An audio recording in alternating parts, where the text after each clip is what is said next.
Going live. We are live. Thank you for joining us on Worldwide Slot Car Chat on Zoom, number 172.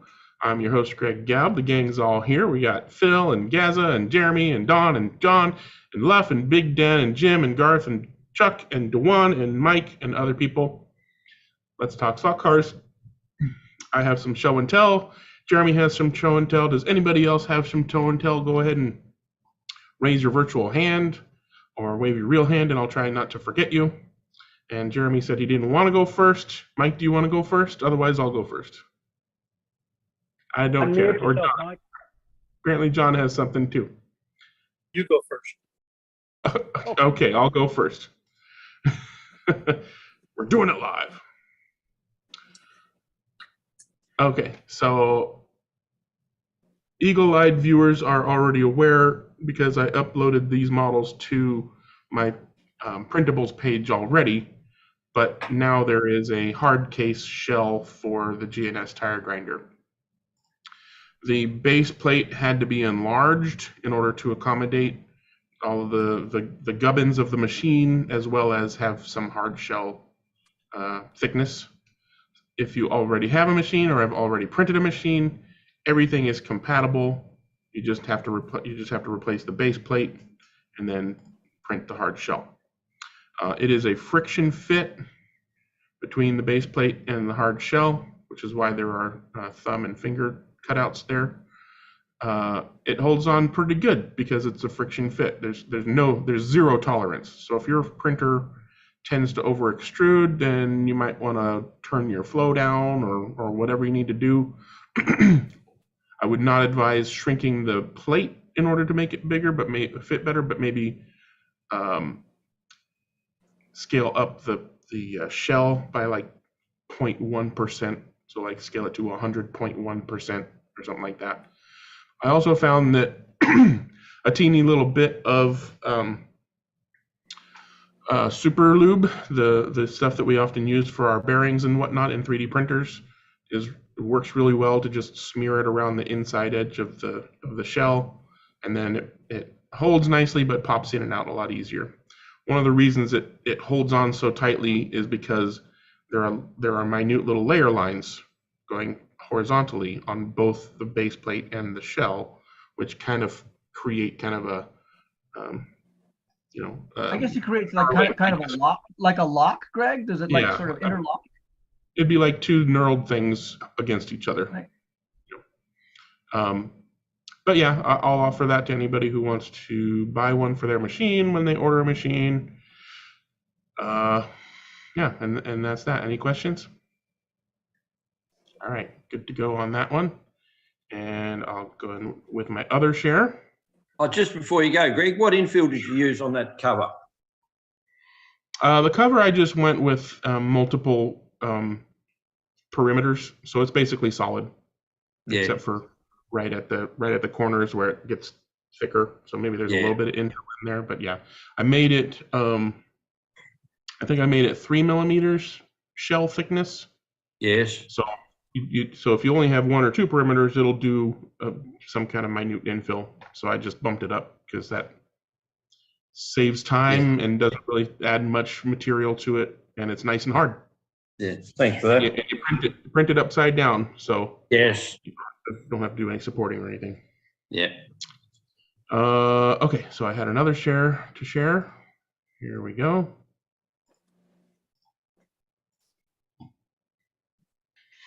Coming up is the Gator Keeper. This is based on Dennis's alligator clip holder honor thingamajigger in order to keep the red, white, and black in the correct order for your track. There's an example of mine. The main differences between this and his are his is a bit longer, and his are all straight. So this one is designed to have the outside ones at a slight angle. So they basically, mainly I did it because my alligator clip is on an XLR adapter, and these wires are too short for his version. And I broke it. I broke his version trying to use it because I had to pull the wires way out, and it put too much stress on the little things. This version needs to be printed in a flexible material such as TPU, because the channels that you push the wires through need to have give, and a stiff material like PLA or PETG doesn't have enough give to let the wires through without letting them come out too easily.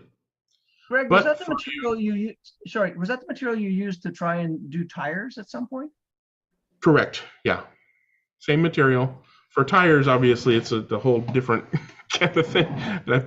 I don't think I ever tried to print them mostly empty. That might have had some benefit, but it didn't have any friction on the track. So even if I had made the tires softer, there still wouldn't have been any good friction. But yeah, this is the exact same material that I used for that.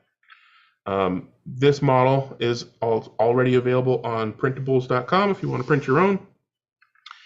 If your printer is not good at TPU, or you don't want to buy a roll of TPU just to do this kind of thing, I also made the Gator Clip, which is stiff. This one's printed in PLA, and you basically put your wires through and then clip it shut.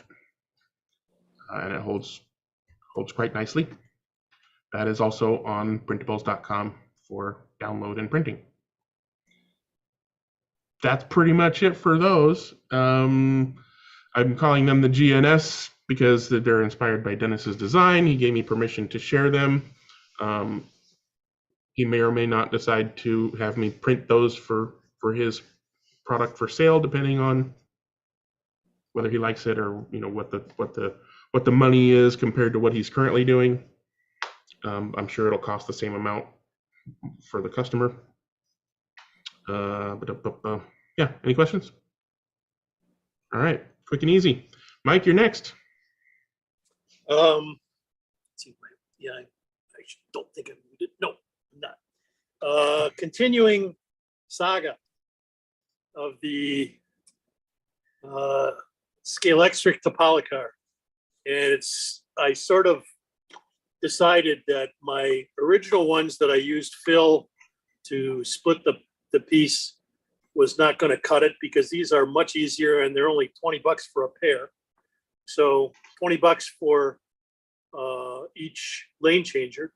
And I managed to, as you can see, work it so it's directly attached to the lane changer with no modification to the lane changer, except for, you see the screw right here, one hole through the connector on the other side. Okay. So, and on the opposite end, basically you cut just about everything off and leave this little spike on the end, and it'll plug right in there, and it'll plug directly into any of the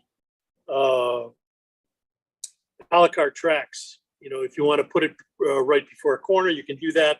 It'll plug right in. One thing to note when doing making this modification that you do, it's fairly simple and it takes about 10 minutes. It's really pretty quick. The ends, I don't know if you can see very well here. Yeah, a little bit. You can notice the angle on the pointed piece right, let's see, there. The plug-in end. If you notice that angle and flatten that out, it plugs directly into the ScaleRacing tracks much better. The only negative factor I can think of as far as doing this is that it doesn't quite measure to a length of Polycar track, like 3 straights or something like that. It's a little bit shy of that by about an inch. So you're going to have to play with it as far as where you put them in the layout. Yeah. If you're putting it on a straight, it's not much of a problem. Generally speaking, you can adjust that as necessary. But sometimes in other places, it may screw up your layout a bit. So, but it's a much better solution than my original one that I had. And as I suspected, the glue-in portion of the liners, the pieces that are glued against the rails, did eventually come up. Interestingly enough, it didn't make any difference. The car goes right through it. even though it's a wider and it's got a lip on the end of it, just manages to go through with no problem.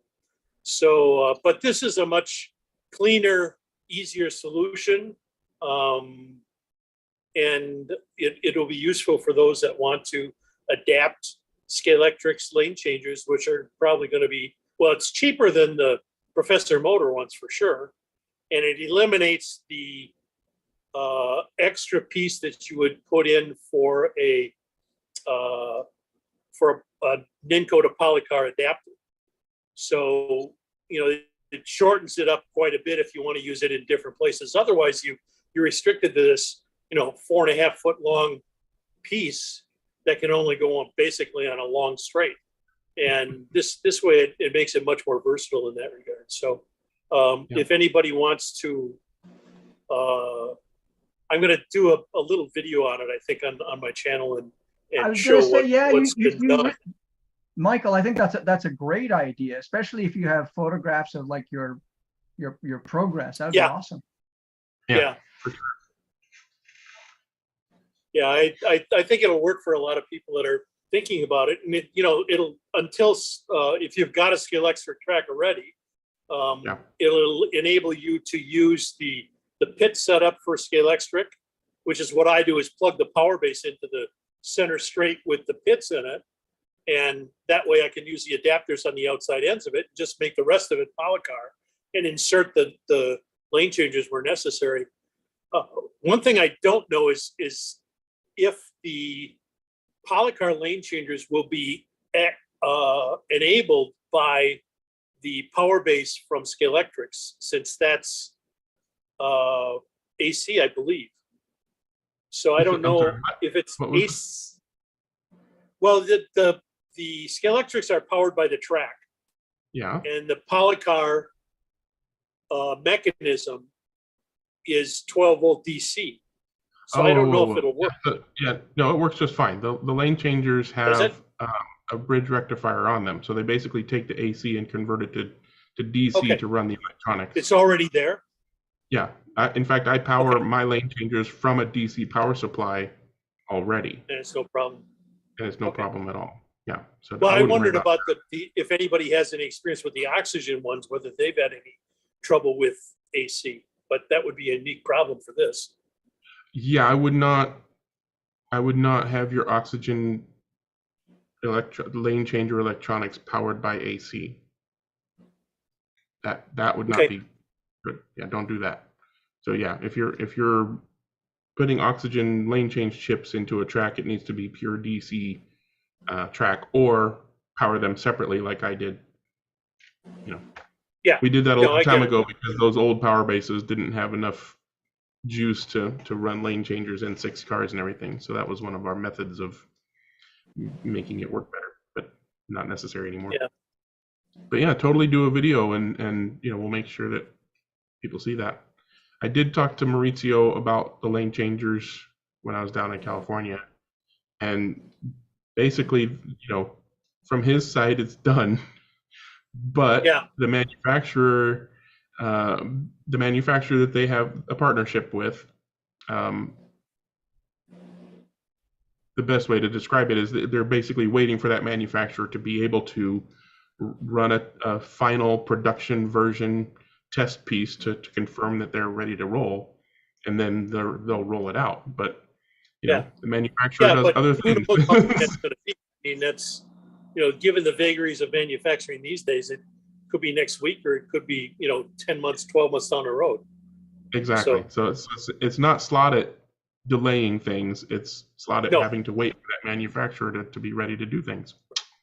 And they don't want to just farm it out to some other manufacturer, because this particular manufacturer has experience with making slot car tracks. And of course, they also make Polycar tracks. So they're going to do that.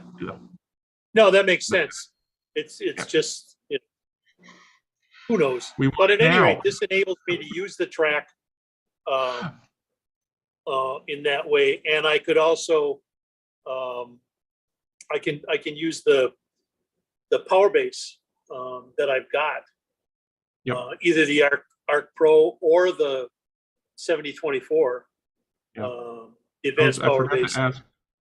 I was gonna ask, how hard was it to get those Ninco to ScaleRacing adapters to hack in there? I got it from Electric Dreams. Professor Motor has them, and Professor Motor has like 200 of them or something like that. Okay, so not hard. I got to give them right away. So it's fairly easy to get if you want to do that. The one thing I'll say, I got to drive on the complete Polycar track, and I don't have any Polycar borders for it. So the transition to the MDF borders that I have was rather abrupt and annoying, to say the least. So my current project is to try and get a little bit more grip on the MDF and see what it is. So far, I've tried latex paint, which, I got the car sitting sideways and not able to move with just one wheel grabbing on the Polycar track. So it'll get stuck there for a minute. So I'm trying to get more texture. I got some porch texture paint, anti-skid paint. I'm going to try that, see how it works. My third would be that UMA paint that Dennis recommended. But that's real hard to get. Nobody in town has it. I've got to order it and then order a gallon of it. It's like $75. So if that doesn't, that's the last. If the anti-slip deck paint or whatever it is doesn't work well, I'd be surprised. But if it doesn't work well, another thing that you can try before ordering that fancy UMA paint is Plasti Dip spray. Basically, yeah, it's rubber. I tried that on the ScaleRacing track, and it does have a little bit of grip to it, but not that much. So we'll see. Yeah. I'll have to just yeah, see what happens. That's the only thing I can do. Yep. All right. Anything else? That's all I got. All right. Moving on to John. Go ahead, Mr. Kit. Well, hello, everybody. This is more like a show and shout out. We have a great community with this hobby, and it's relatively small, especially when you compare it to like model railroading or just building models. But it's a collection of wonderful folk. And I always tell people that there's no bad way to enjoy our hobby, like food. There's no bad way to enjoy food. And I really want to do a shout out to, and I know he's been on our chat before, and you've seen the work that he does. I just put up a picture of a piece of scenery he did for me, and it's Frank Peter Vandegoor. And, like most YouTube creators, he is having an evening of the dark slot car soul. He posted something where basically he's just losing his mojo posting. He doesn't think anybody's watching it. And let's face it, anybody who's put stuff on YouTube, we've all experienced that, right? So all I'm asking is, I put his URL, his YouTube URL in the chat. If you love slot cars, if you love scenery, if you can admire any aspect of artistry, please visit his YouTube channel and give him some love, because I think he needs it. So it's like any other member of our little community. It would be good to just show him that we love him. That's all. Definitely. A channel worth subscribing to, especially if you love landscaping your track. Oh, never mind. Well, hang on. I'll show you. I mean, never mind that. The cars he does. I mean, like, this is what he did for, if I could just interject, this is what he did with the 356 kit that he got from us. I mean, look at this work. He does great work. And, I implore to anybody who has started posting on YouTube, please do not rate your efforts by views and subscribers. That's not the way to do it. So it's the joy of sharing. I mean, take it from a guy who has a face for radio. Okay, that's why I do it. Anyway, thanks. Sorry to thanks for the 5 minutes. I remember you showing his stuff a while ago, and I thought I had subscribed, but apparently not. So I've subscribed now. I put the link also in the YouTube chat, so anybody watching on YouTube can hit that link and check out his stuff and subscribe and whatnot.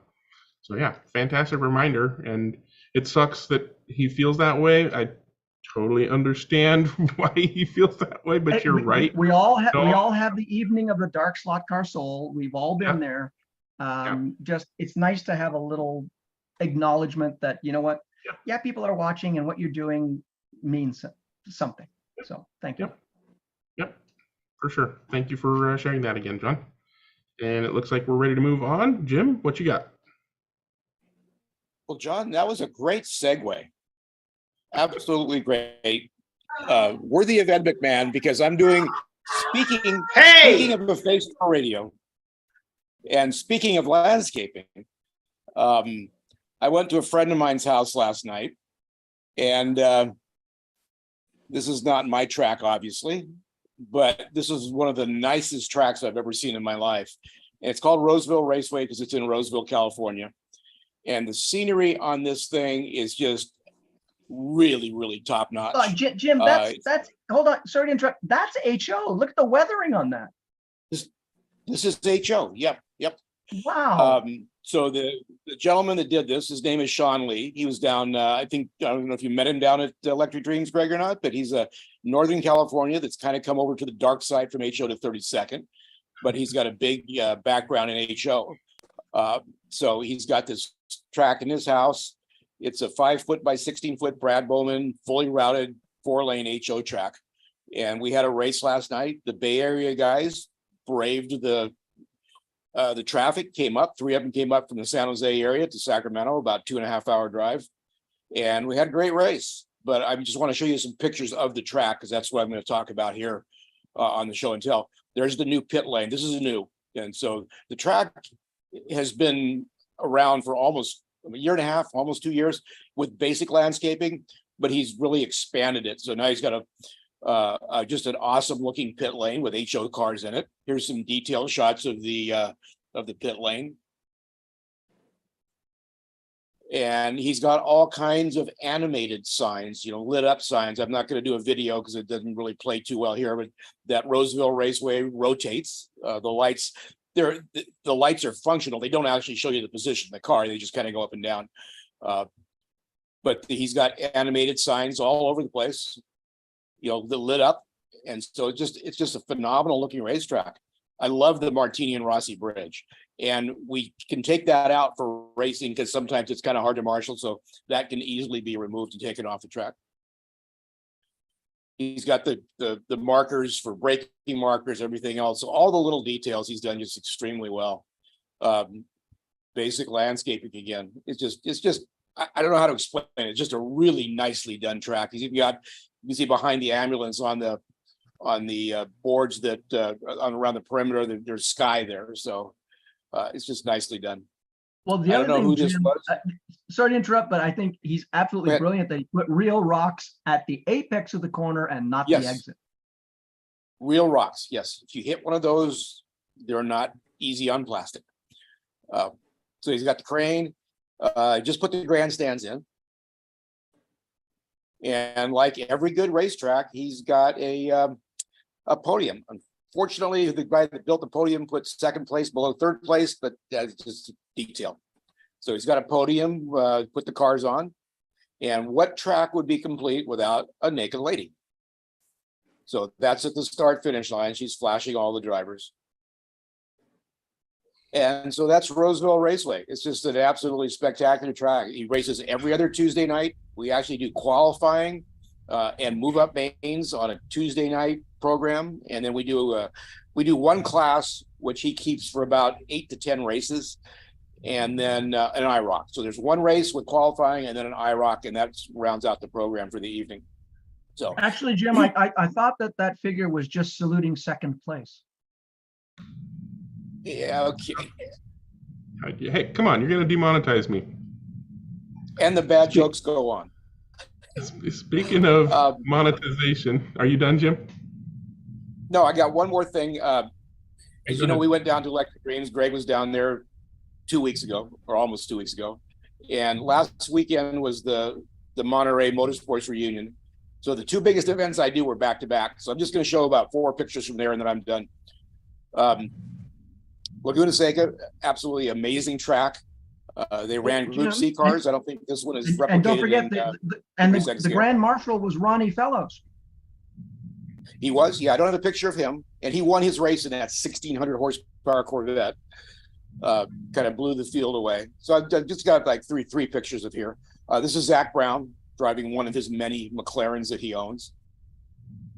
Dario Franchitti was in the F1 race. He drove the Brabham BT44, I think. One of the local guys that races, one of the local vintage racers in Northern California, Danny Baker's behind him, and he actually passed Dario before the end, and that was for, I think, second place. So they had a great race in the F1. Adrian Newey was there with his Ford GT. And then my favorite picture of the weekend is this. I'd never seen this car before, but it was spectacular. Works Ferrari, It's such a Granite cool Le car. Mans. I forget the designation. It's a 4-liter car.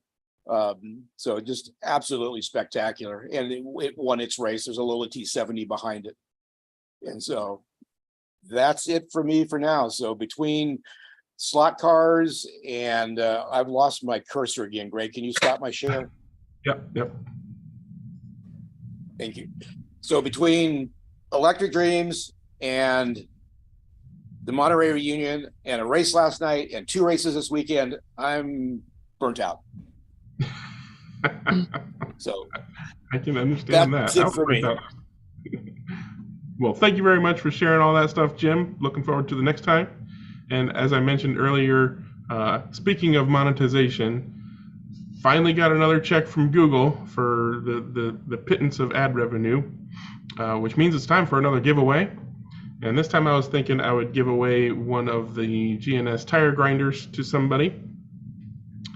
So that's what I'm going to do. Again, it's international and hopefully not a winner in the EU because they recently changed their shipping requirements, and I'm required to find a tariff harmonization code so that the customs people can know exactly what's in the box. But it's about 100,000 codes, and they're all very convoluted. You can't just type in 3D printed tire truing machine and get the right code.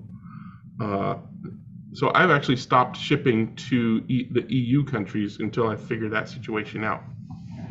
But I'll do my best to get it to anybody who happens to win from the EU. I just can't guarantee it'll get all the way to you, because if they decide that it's not the right code, they might just chuck it in file 13 and you'll never get anything. But as usual, to enter to win a G&S tire grinder, you can choose either a fully functional, ready to use, or you can choose a kit if you want to build it yourself, because building kits is fun. Put your, we'll figure out a comment like we normally do towards the end of the video. So keep watching the video, keep watching the stream until the end to figure out how to enter to win a G&S tire grinder. Shipping paid by me. Yeah, moving on. You're all done, Jim, so let's move on to Luff. What you got today, Luff? Finally got the floor done. Yeah. Hang on here. So it's all cushion vinyl. They still got to do the molding around the walls, but I'm not going to wait for that. So there's, the room is about 16 by 28. Are you trying to do a screen share? Sorry? Are you trying to share pictures or anything? Is it up now? No. Thought it was that one. You got to come back to Zoom and then hit share, and then you got to, when it pops up a window full of windows, you got to pick the window, and then there's another share button down at the bottom. There we go. There it is. Okay. Now we see the room. That's the room. Nice. And while I've been waiting for all this renovations, I've been working on the routing. Those are all the sections I had done before. Wow. So now I got to start figuring out the elevations and mounting the whole thing. I got a couple of gaps to fill in. But that's about it. That's what it's gonna look like, I guess. Nice. What's the footprint? The room is 16 by 28, Okay. so it's gonna be freestanding. Yeah. I think it's gonna be about 80 feet long. Nice. What lane spacing do you for? I see you got some squeezes in there, but what's the regular lane spacing? It's 4-inch. 4 inches. Yeah. There's no squeezes. I guess that's I just want to be able to run 1/24th cars on it. okay. I guess that's just perspective and a little swerve, making it look like that comes. Well, there's a Just- lot of pen marks on there. Yeah. Anyway, I'll keep you posted. That's I had it drawn out on chalk on the floor. And Nice. anyway, that's it. Maybe some progress next week. Sweet. Awesome. Looking forward to that. Am I out of the? Yeah. Yep. I did the thing. Okay, thank you. So, all right. Thank you for sharing, Luff. And Mike, you got another show and tell already? Yeah, I forgot about this. Okay, Actually, then we'll I've force showed this Jeremy to car do his. before.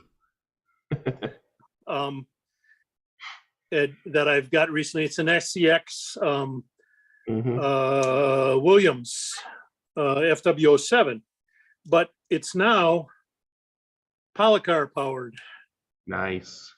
So it's comparable to the 126C Ferrari. And I did something in the back. I had to cut. You can see where the silver chassis is split there in order to accommodate the motor pod assembly.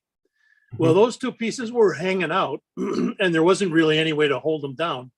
So good luck on finding where I mounted them. If you look close, you can see where the articulated part on the upper part of the suspension is. There's a grub screw in there that I drilled out and put in there.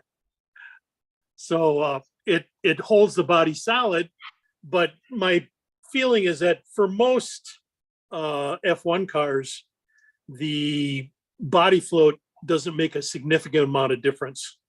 That it's not that much of a detriment. So we'll see how it goes.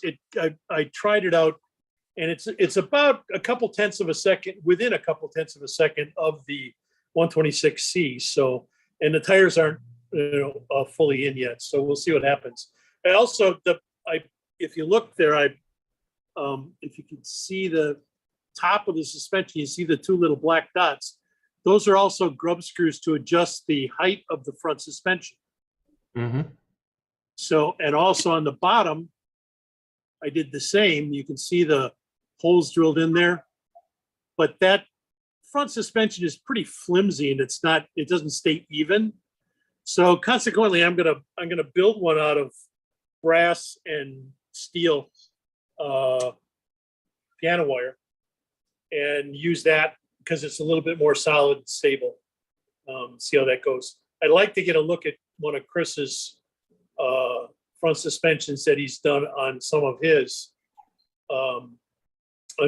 cars to see if I can figure out a way to make that a little better. So anyway, that's all. And notice the wing is now on. Last time the wing was off. All right, Jeremy, are you ready?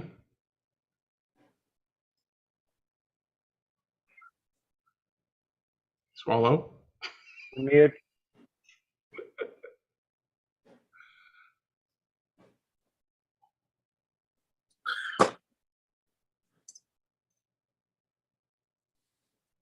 Still muted.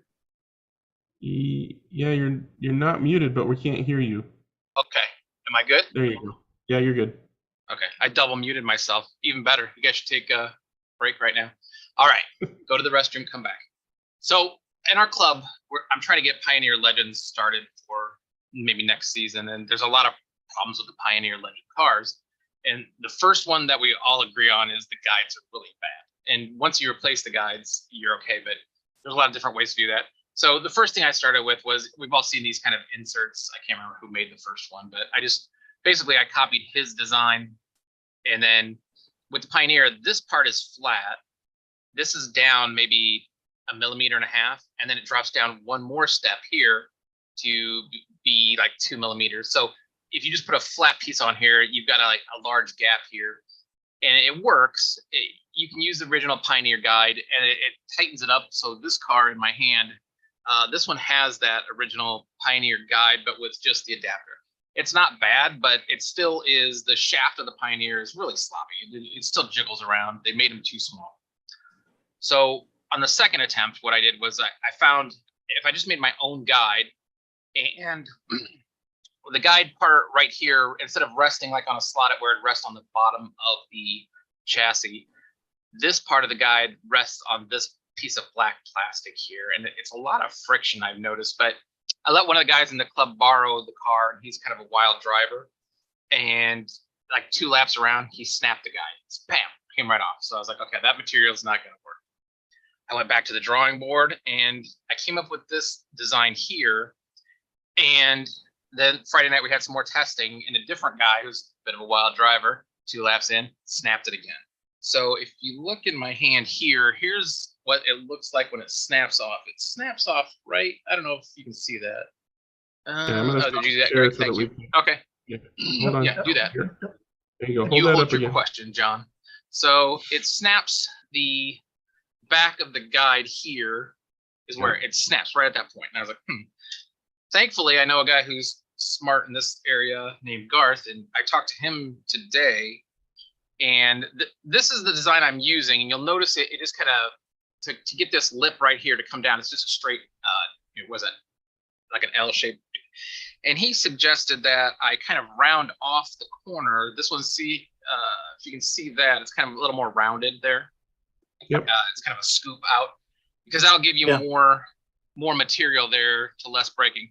And so far on my testing, it hasn't broke. So this is the car with the new style guide on there. I mean, I've only done 20 laps, and I'm not really a wild driver, so it's held up pretty good so far. If I can go back to the share, do I got to do that? Yep. Okay. And No, that was basically, helpful. Thank you, Greg. Yeah. when you have a hard corner like that, it focuses all the stress right at that corner. It did, and that's yeah. I didn't know that. I'm not an engineer. I'm a computer nerd. So anyway, here's what I came up with. Click on that. I'm gonna use Click on that so we can see it in bigger. Okay. So these are the original Pioneer guides, or braids. They have that weird like brass tab on them that you kind of reverse them in. So I thought, why don't I just make it so you can still use these? Unfortunately, I don't have a way to like open these up and put the wire in there and crimp it back shut. So I just wound up soldering it down the middle, and it pushes in, and that way you can still use your original guides. So it'll just make it easier for my club to go with these. And then I found that when I put the NSR little brass ring on there, now the weight, instead of all of that weight riding in here, it's only as wide as that brass that rides just on this lip here, and it's smooth as glass now. And I made it the exact width and diameter of that hole from Pioneer's chassis. So when you put a screw in there and tighten it, you can actually now adjust how much grip you want it to have. So if you don't want any grip, just put it in there to secure it. If you want to really start wrenching on it, it'll get to the point where it won't turn at all. So I've got that worked out. And then I also, I know these are going to break eventually, I made some Pioneer bumpers that kind of go on your car. Nice. So no, I think that was the majority of what I had. Let me stop sharing. Can I stop sharing? Yes, I can. And then, actually, Jim, sorry, Yeah, I just have a question about the guide blade breaking. Did you think about maybe putting in a groove where you could glue in like a piece of steel, like you know the way that Dennis I took like Dennis does his things. So I took some Right. piano wire, and I was gonna go straight through it, and I thought, oh my god, this is becoming a huge pain in the butt. I just want to print these off and go. So I was looking for alternatives to get a stronger material, and that's when I happened to ask Garth about stronger material, and he said, let me take a look at that, and then he pointed that out, and I thought, oh. And so far, I mean, like the laps have been fine. I'm gonna have to have some of the wild drivers test it, because these guys do not break in the corners sometimes, and it gets out of control. And lastly, let me share this. Oh, that was my show and tell. Show and tell was, I obviously got some new Pioneer cars. This one I got, my daughter wanted kind of like a pinkish color, and that's no big deal. And then this one, oh, I was so proud of this one. This one, oh sure, it says number 7 now. And it says number 6 because my idea was number 76, Union 70. I was like, oh, there's number 7. So here's what happened. I measured everything and I had it painted. And I was like, oh, I'm so clever. I was having so much fun. And then I glued on the little bar supports here. And I was like, okay, I'm gonna go put my number on. And I put the 7 on and I realized, oh wait, the bar's blocked 6. I can't get the 6 on. I can't unglue them. And I died a little inside. I just cried. I thought, oh, if I'd have just put the numbers on first and popped the hole through there, it'd have been perfect. So anyway, my car went from one of my greatest accomplishments to one of my greatest failures. All right. No, it's on And purpose. lastly- You gotta see both. You gotta see, No. it's an oval racer, right? You're gonna see both sides. You're gonna see both sides of the car as it goes around Yeah, every lap. Greg, nothing you say will make me feel better. I was so proud of myself. I was like, oh, these stars. I pulled these stars off like an old World War II model for like the U.S. Oh, troops. man. I was like, oh, it's going to be so clever. No. Okay, the Drive last fast thing I did enough, get they'll clever. just blur together. If you Do they just all blur drive together? fast Yeah. enough, they'll blur in together. That's true. There Last you go. part is for, I've got a ScaleRacing track. This half connector got it working. Let's see if you see you can't really see in there. And then I finally got the polycar track part working. So now I've got both the designs ready to go. I just had to figure out how long I want and then build the connector between there. I was going to tell that to, I didn't want to step on what's his name?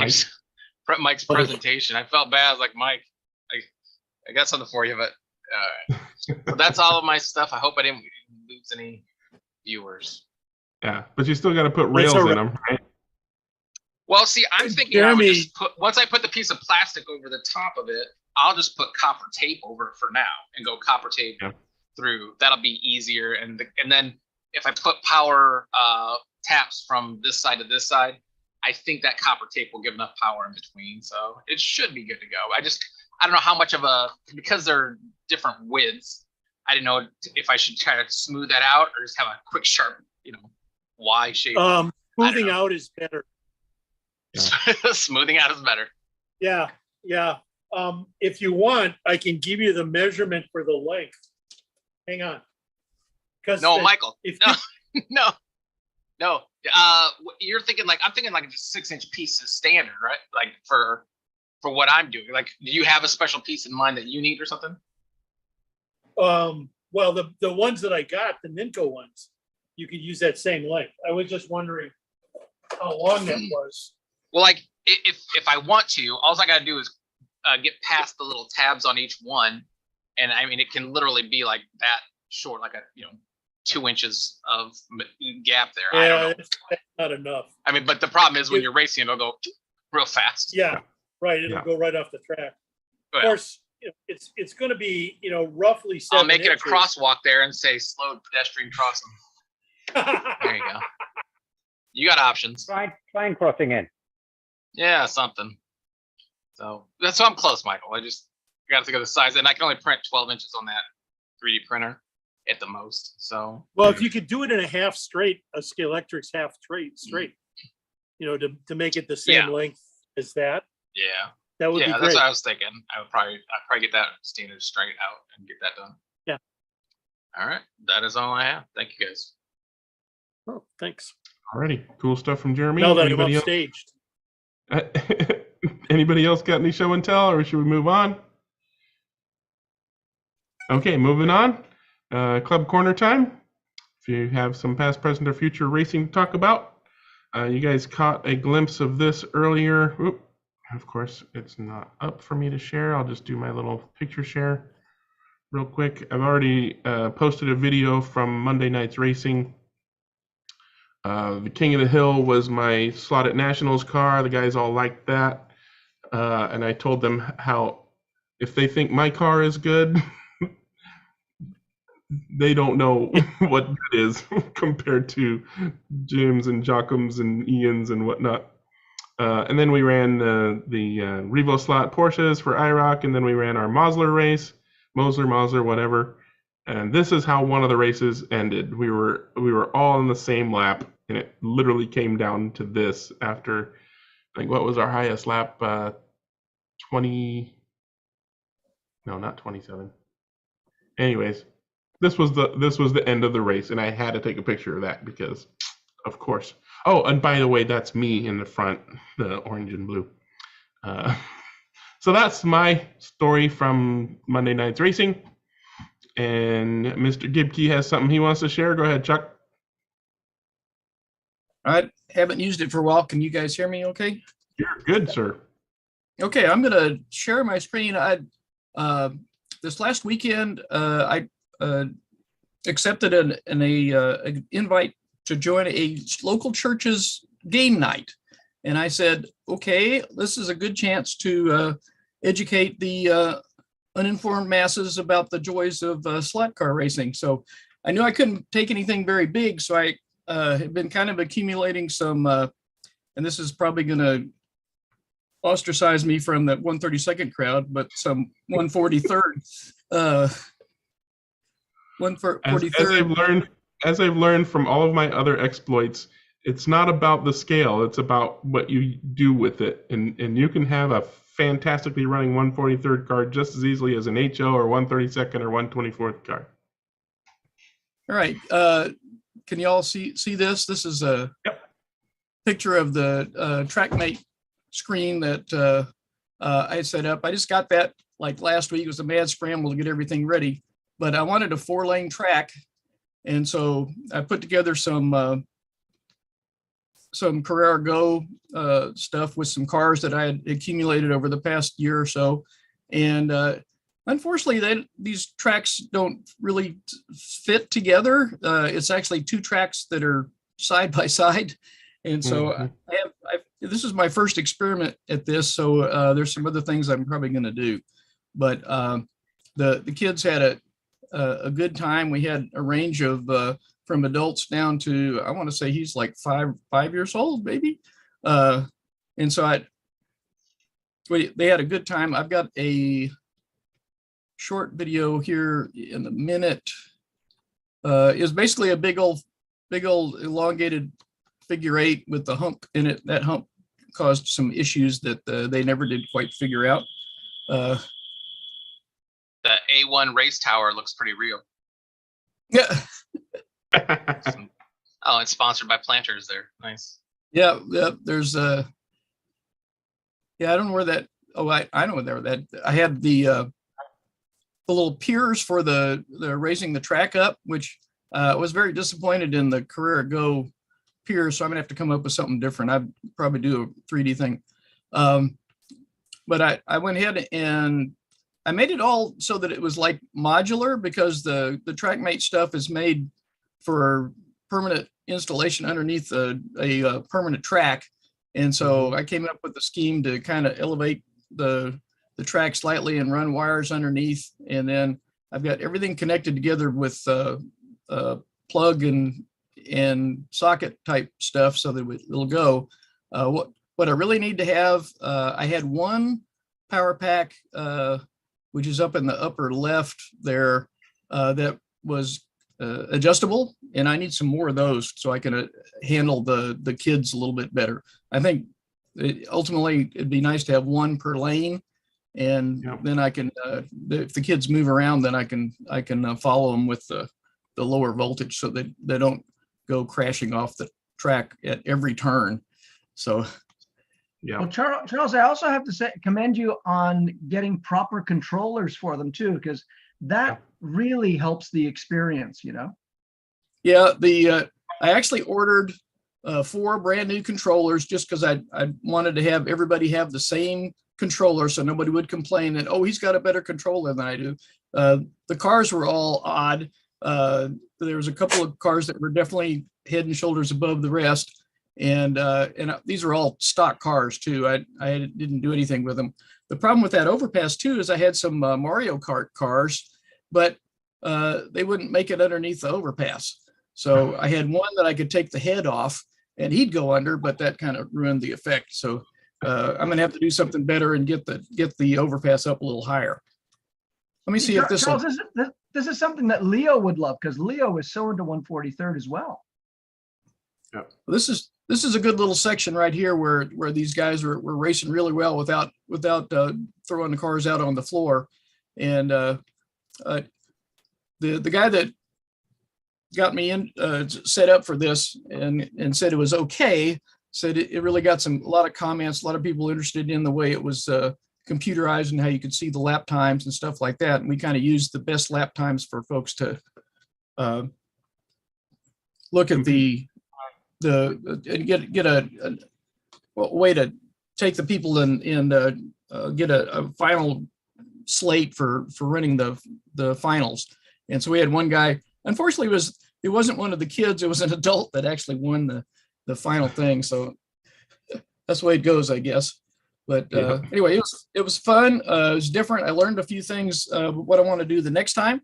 So anyway, please don't kick me out because I went to this scale, but now don't start now, because I do my best to make sure everybody is feeling welcome here.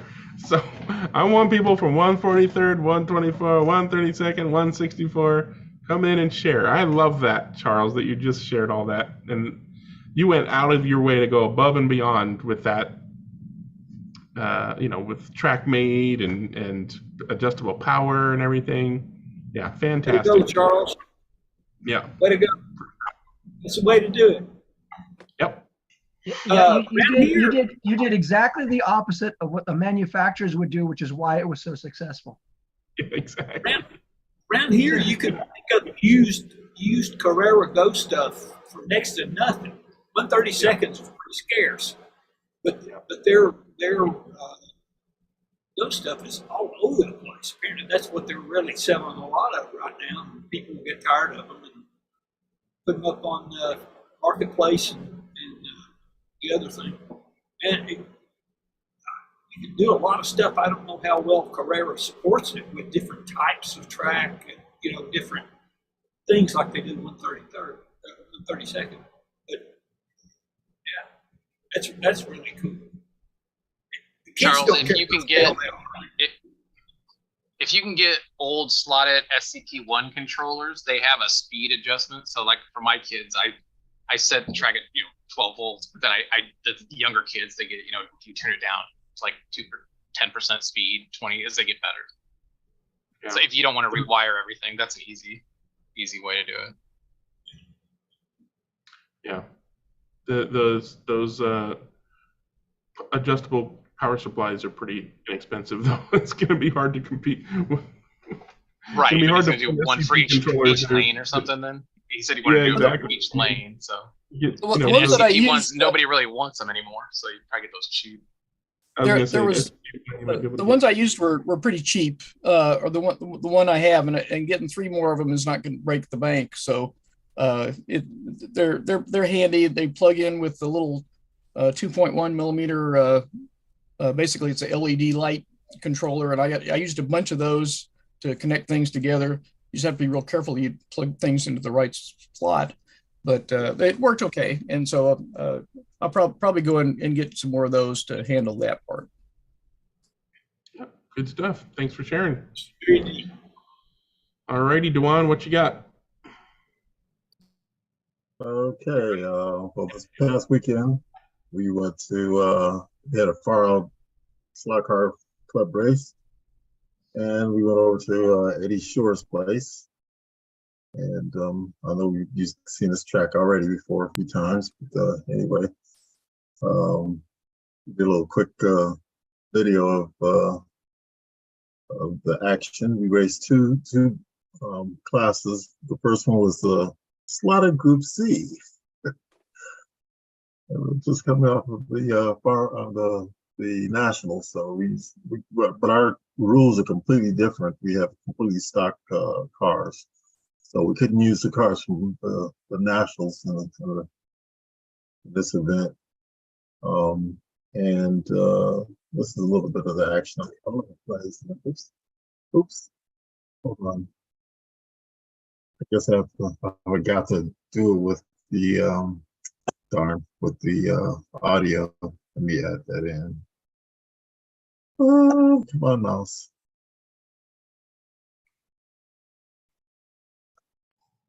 You want me to stop your share? I got it. I found my mouse. Having 2 screens is problematic on my end. Fancy. Just the stupid mouse always disappears if I can ever find it. Okay, so let's go to screen share again. This time I'll include the audio and maybe we can do this.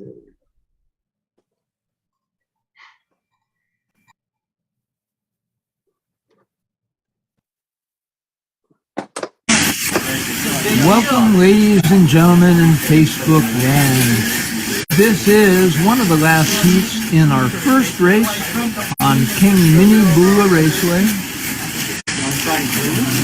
This is Racer Sideways Group 5. I'm going to walk I around. don't need to show you the whole thing, but anyway, that's just a little view of his track in action. And I'll go to this one. Oops, I didn't have it up here. And that's the results of the group, the slotted group C's. You see where I finished. Aw. Exactly. After coming off the nationals. Oh boy, but yeah, You it have was to get tough. used to your controllers all over again. Well, you have to use their control. Hey, Duan, if you flip that over 180, you won that race. Well, this is the first race, and I actually no, that was the second race. This is the we had that as the second race. The first race was I finished a little bit better, just a tad better. So this was the sideways group 5 class. And I had a broken, I didn't realize that I had a broken spur gear, and that hampered my performance dramatically. I found out afterwards. But anyway, we just got a lot of good guys in our club. That's what it really boils down to. I kid you not. There's a lot of really good guys in our club. Yeah. They didn't come out for nationals, half the guys. So you would have probably seen a lot more competition from that. So that's it. But I still enjoy coming down, and it's very competitive. And I'm trying to get to my mouse again, but you just stop my screen share because I can't even find my mouse anymore. But it was fun. Good stuff. Thanks for sharing. And Dewan, are you ready? Sorry, Big Dan, are you ready? Dewan, you just went. Big Dan, are you ready? Yeah, ready to go. Unfortunately, I haven't had time to Photoshop the results and the pictures to put my car in front like some people may have done. Sure, yeah. Yeah, Dewan, you're rather understated today. I'm a bit shocked, you know. I can actually see you today in black, so. He's not being green screened out of his own picture. Yeah, no chameleon effect today. This is a bit of a delayed segue. It took me a long time to get from Jim's Laguna Seca to my Laguna Seca. Not as slick as what John Kitt is, so with the segue. So we'll see if we can do a share screen to get things rolling.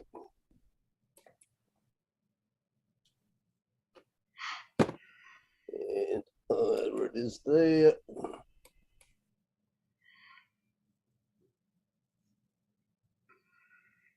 It should be coming in. Oh. Right, okay, we're in. Yeah, so we've had a couple of meetings since I was last on, and we raced on Friday night, August the 11th, which was just about a couple of weeks ago. We only had 5 there, but pleasingly there was one new chap who may join us on a more permanent basis. And then last Saturday we had 7 racing, which is one of our best turnouts for quite a while. And one of the guys, Chris, who's been absent for a while, as you can see there, the health issues.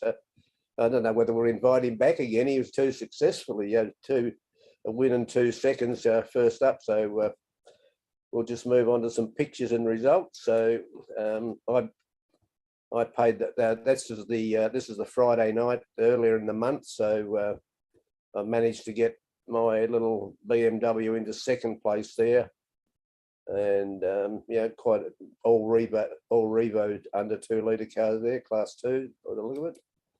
and Dave has got his cars running so sweetly. He curiously on the Escort, which he ran in the next event, he's put the 1224 gearing back on it, and the thing just flies. You know, where we were all told to get rid of the 12 tooth pinion, but he seems to have, you know, he's done the opposite thing, and the car really gets hooked up. So moving on to Group C there. So the car that I finished second with there wasn't the car I started with. Yeah, wonderful start for me. I put a car on that dropped the front body screw in this slot, and then I kept de-slotting and wondering what was going on. So I was fortunate to get up from a bad bad start to be second and not far off Dave's in times that, you know, same laps but a bit behind him. Yeah, so that's the car I was hoping to be able to sell soon. So you know, got good evidence there that can go with a couple of 29 lap brackets or stints, whatever you want to call them. And then the final event of the night, sort of ran a different Viper this week, and just managed to squeak in at the front, but and I lost the back, dropped the back wing off it before I race actually started. Then I trod on it and broke it. So that was a good start, and managed to since been able to repair it fairly well. So as you can see from the score there, I was just got in over Bart, who's one of the newer chaps to the group, and he's just started racing after, you know, probably a 20-year break from racing. So he's starting to get his cars going. So that was the Friday night. Then on to the last Saturday, and a great field of Class 2 cars. The two Cortinas on the back are both brass built chassis, you know, from another track, but I paid the price for poor preparation there. If I'd have taken the sticker off the windscreen, the driver could have seen where he was going. So Jeremy, it doesn't always work to have the stickers on the cars, but no, I just didn't check my side play, which you don't need much of in these cars, but you need a bit more than what I had, and it was sort of pretty much trying to beat friction and gravity and everything else. So it was rather slow. And Dave again just showing how much better his car is. Next up we had, where's my arrow? There it is. Slotted DTM cars.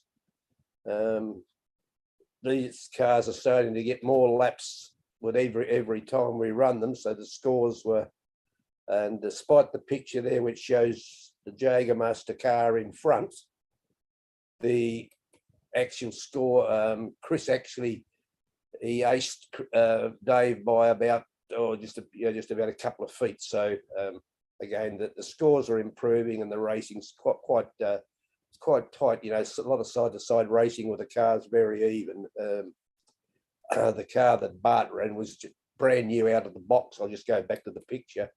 The Bosch car at the right, can you see it there? Yeah. And it was taken out of the box on the night, so to get it going and running it round successfully wasn't a bad effort. And finally for the night, the LMP GT1 class, a couple of Revo Toyota GT1s at the front. I managed to squeak in for third. We only had 6 in that race. One of the guys had to go early. I managed to squeak in for third. How I got the laps I got, I'll never know, because the tyres were that bad. It looked more like an eel going up the track, or an elver, you know, just fishtailing all the way. So again, poor preparation and not testing the car cost me a bit. But Dave's car was just flying at the 92 laps and a very comfortable win. Poor old Leon, who ran 4th, should have been second, but he had more hits than the Beatles in the last stint, and it seems like it was it's nail Leon time because he got nailed quite a few times and should have been up for quite a few laps better. Dennis, you had one heck of a night there. Yeah. Well, I had three. What was that, John? I said you had one heck of a night there. Oh my gosh. Yeah. So anyway, then that's the end of the racing. Just a couple of pictures. A few meetings ago, Garth asked me what car, when I had a better result when I ran this car. Garth asked me what it was because it wasn't all that obvious from the field picture. So just took a couple of closer shots of the Revo Toyota GT1, which I did from a white kit. Just a few decals on it, not too.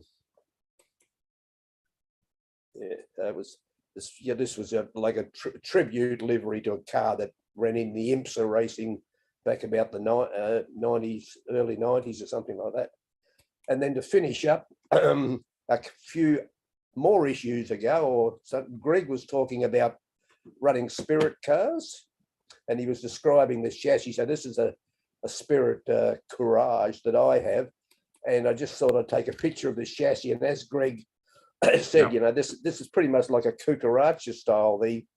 The motor mount extends forward, and the drop arm is actually on the. It's like a drop arm thing, and the motor mount and the guide and everything are on the one assembly that just runs under this plate there. So I thought I'd just throw that in just to give a bit more of a graphic demonstration of the sort of car Greg was referring to a couple of weeks ago. I think I'm not sure if I'm remembering correctly or not, but as I recall, there were suspension elements in there as well. Yeah, I'm not. Yeah, I'll have to pull it apart. Yeah. One of the previous Saturday meet, there was a Spirit put out a car with their own branding on it. It was a sort of a pink and silver thing, and I sold one of those. It was a Dallara. I think I sold it to one of the other guys in the club.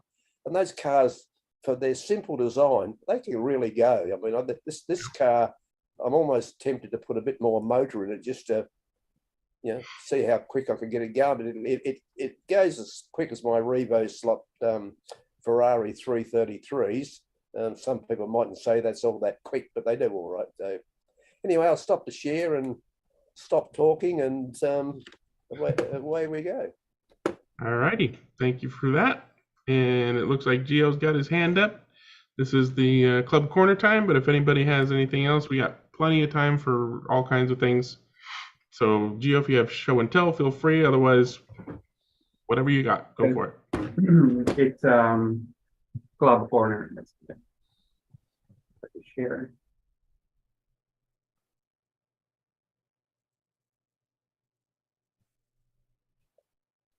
Yeah, you guys can see the screen now?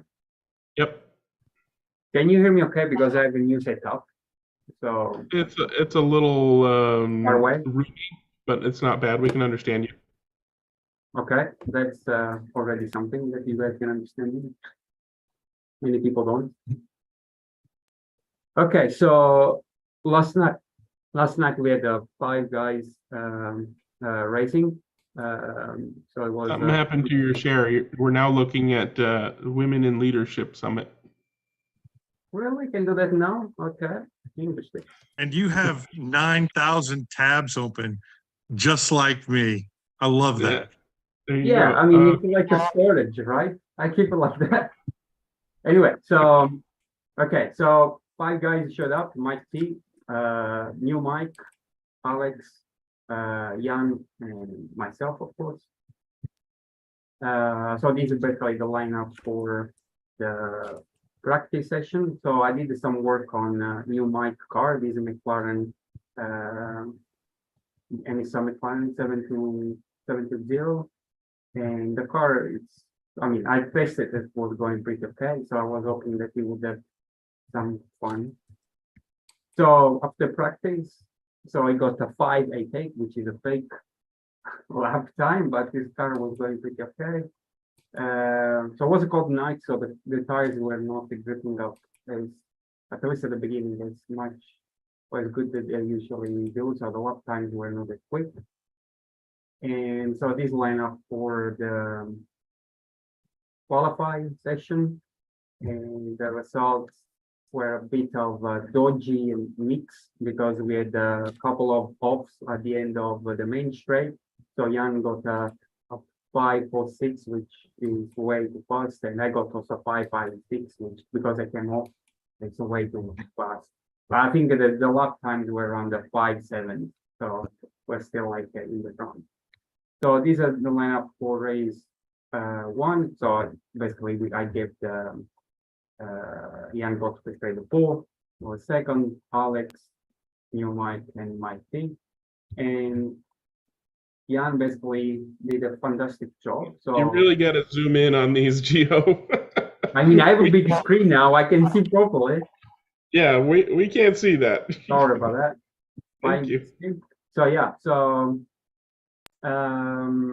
yeah, so basically Jan got the first first place with 1 lap in front of me, and Alex third, then Combi, so Mike T and New Mike. So yeah, I mean, basically Jan dominated the race. I mean, there was nothing that I could do, even like if I had like a bit more fuel during the first pit stop, where usually I try to kind of give a couple of laps to people. He managed to still come in front of me. So I mean, for most of the race, I think he had like 2 laps in front of me. Plus, I think it was a bit likely during the pit stops, because while he was pitting, people crashed. While I was pitting, people didn't crash. So which basically means that we had a nice pit stop without losing anything. This is Jan smiling at his first win. Can you see that? Yep. I just noticed that. So anyway, okay, so this lineup for race 2, so not much different from qualify, I would say, maybe yeah, on the back side.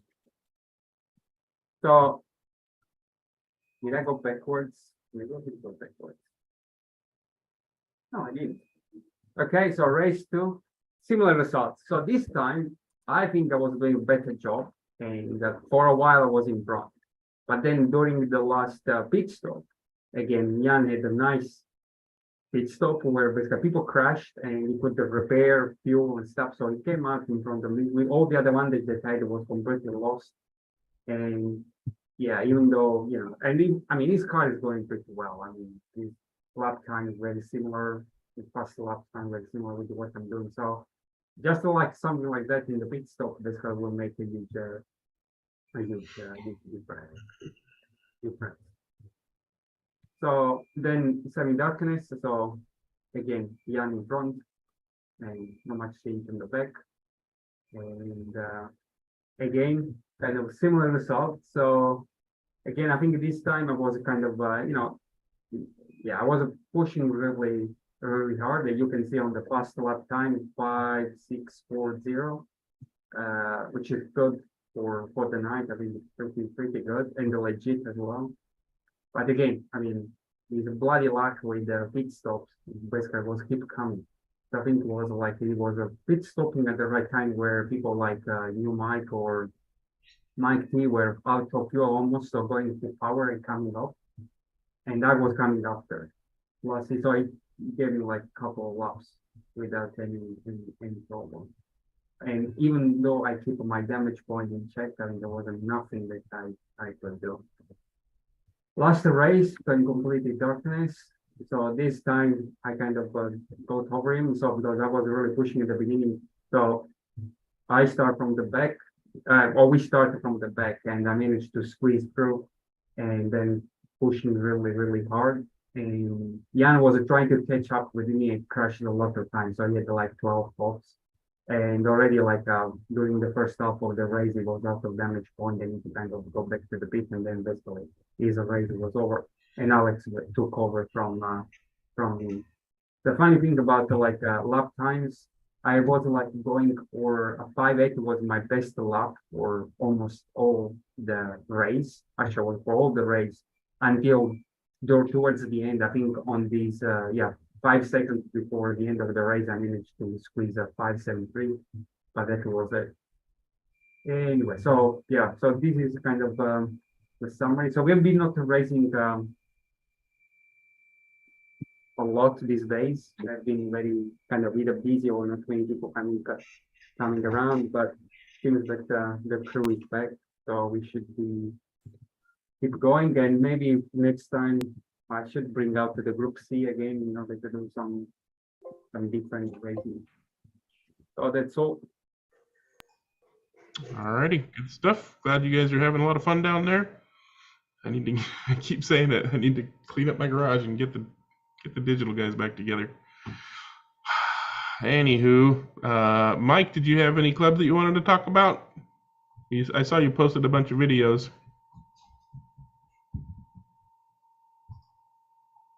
You're still muted. Thank you. Sorry. We did stock cars and we had the ghost truck again, which is Shiggy's big thing. And that was kind of fun. And we did F1s, Polycar F1s, and God, I forgot what we did the third one.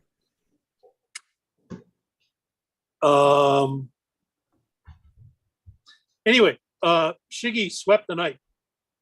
He, I finished second both times. Mike was a little frustrated. Oh, we did group fives. And the annoying thing is both times, or all three times really, I had a fast car and just had a rough night. I mean, I kept flying off the track. And if you can't stay on, you're not going to win, which is the way it goes. We also decided that Ratby will never, ever get the BMW 320i again. He's had it, you know, we choose by lotteries, or, you know, I pick a number and then set them up and they're blind, and, you know, we mix them up. If I'm choosing, you know, if I put them out there, then somebody else mixes them up and I choose from that. So we never know who's going to get what car. Well, Mike has gotten that BMW in the group fives, I think the last 3 times, and it's the worst car. And this time I tried to give him extra fuel and more damage points. Nothing mattered. It was just not a good car. So what's up with that? I really have to get some work. Yeah, I don't know what it was, but interestingly enough, in the group 5, the one race that we did, I had fixed Shiggy's car just beforehand because it was pretty slow, and I put some more weight in the front to get some more traction out of it, and he ran away with it. So it's like, oh man, I wish I would have gotten that car. But we still had a good time. It was good fun anyway. Yeah. Although I'm still annoyed with that stupid thing that causes it to kick out and lose control of the cars. Right now I'm going to go back to getting a dedicated computer for it to see if that makes any difference and see what's going on. One of the things I did on the Polycar track, which is enough now that I can actually run it, I soldered wires directly to the power base. So I think I'm going to do that to the Road America track too, and pull the wires off the power base and power it separately. See if there's something in there that's, you know, causing a loose connection or something like that. We'll see. That's the only thing I can figure out, because it acts like it just, you know, loses control of the cars, and then I have to shut the power base off and then retime it, and it's kind of a pain. So, you know, it'll do 4, 5, 6 times a race, and that's too much. So we'll see what happens, but I'm looking for a solution for that one. I guess the next thing I could do would be to go to Arc Pro and use the Magic app, and I'm not as thrilled with that as I am with RCS 64. So we'll see. And hopefully Oxygen 4.0 will be completely set up pretty soon so I can switch over and I mean, see how that goes. they used it in Belgium for a Group C. Belgium. Yeah, they just did that race that Henry went to, and apparently, Yeah, it I was saw rock Henry's solid. video. Yeah, so hopefully, Yeah, well, here's I hoping. don't have any insider info about Yeah. that. Yeah, hopefully soon. The only thing I would like to see is if they could reduce the chip size a little bit to get it into the F1 cars, because like in the Polycar Classic F1s, it won't the Polycar or slotted chip will not fit. Yeah. So there's no room for anything in those things. You can barely get the ScaleRacing old style free mounting chip to get in there. So I'll still have to maintain the ScaleRacing part of it for the time being because of that. Because if I'm going to race the Formula One cars, you can do the generic Polycar Formula Ones, but the other ones, there's no chance, especially the 50s and other those. It would be really hard to get the chip in for that. So here's hoping they figure out a way to reduce the chip size again. I would like, as much as I would like a smaller chip, I don't think there is anything in that plane at the moment, considering how stretched they are. Maybe something in the future, but Yeah, probably not anytime soon. I mean, if they already want to change that cylindrical kind of capacitor to something like what ScaleRacing did, something with a lower footprint, I already would be really good. But I'm trying to learn how to desolder those tops, but it's very difficult in order to put them on wire. Right? They are very difficult to desolder, so there is a high chance of damaging the capacitors on the chip. Yeah. Well, speaking of racing, Alan has announced his next big race. And here we go.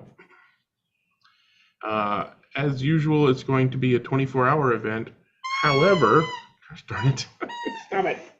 However, there will be support races prior to the 24-hour race, which will be able to be registered for separately.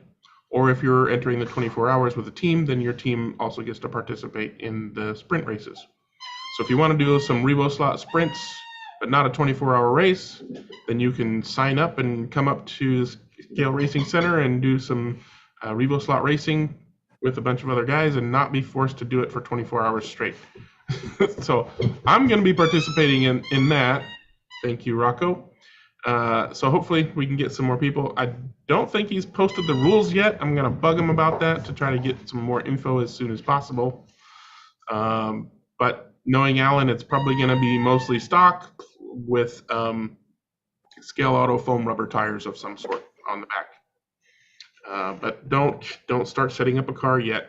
As soon as I get more information, I'll share that here. I shared his post to every Facebook group that I'm on. So hopefully we get some activity going on that and have some racing that's not 24 hours long. All right, so that's all for that. Yeah, I have a question about that Group C. Sure.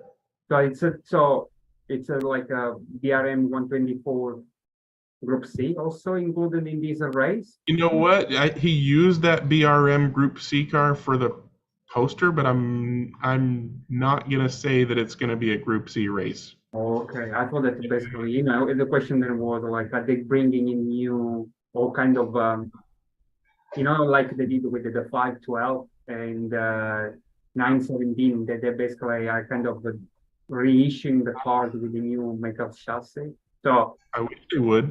That would be nice if they did that. Yeah. Especially if they could make the new chassis compatible with the old body, so you can move your old body to a new chassis. Yeah. But I have not seen Because it. maybe I heard that they were doing something, but I don't know if I just. So maybe this will be because usually when they come there, they usually bring in kind of new stuff. Yeah. And a lot of times the race itself is the 24-hour race is with the new stuff.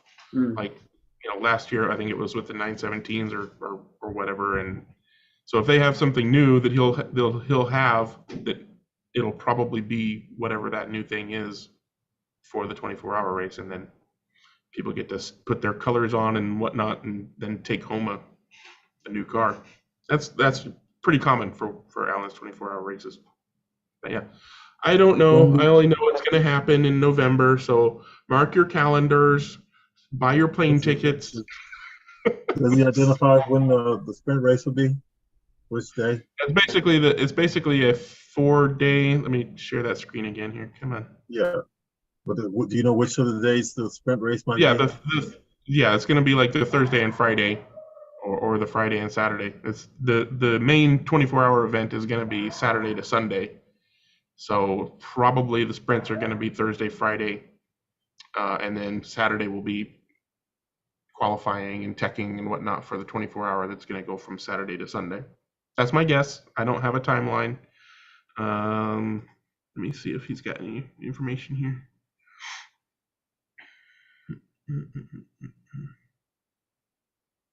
Yeah, not a whole lot of details just yet, other than the dates. So November 9th to November 12th. That's all I know.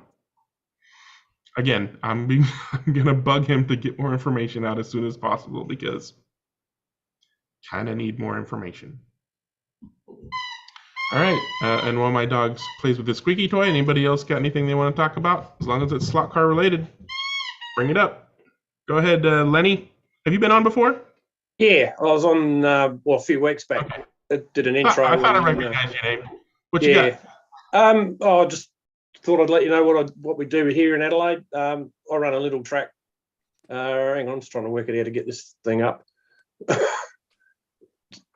Where's the screen share gone? Anyway, I run a routed track in my back shed. Of a group of about 10 guys come around every week. It's called Spitfire Model Raceway. Screen share, there we go. Let's try that. That one there. Sorry guys, I'm still learning to fly all this stuff. I'd like to say hello to Big Den and Dennis and Phil as well, if you don't mind. How are you, Den?